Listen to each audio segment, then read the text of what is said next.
వచనంలో అందరూ పాపము చేసి దేవుడు అనుగ్రహించు మహిమను పొందలేకపోతున్నారు.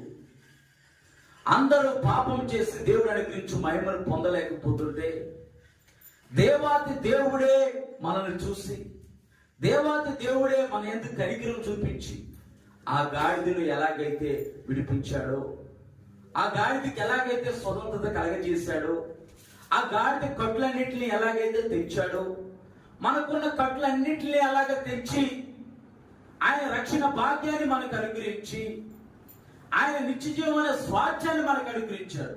మన పితరులు పాపం అనే స్వాస్థ్యాన్ని మనకు అనుగ్రహిస్తే, ఆయన నిత్యజీవం అనే స్వాస్థ్యాన్ని మనకు అనుగ్రహించి ఆయనతో పాటు యుగ యుగాలు జీవించే మార్గాన్ని మన కొరకు ఏర్పరిచిన లోక రక్షకుడైన యేసు ప్రభువానికి ఒకసారి హల్లెలూయా చూద్దాం. హల్లెలూయా. దేవుని యొక్క పరిశుద్ధమైన నామానికి మహిమ కలుగును గాక.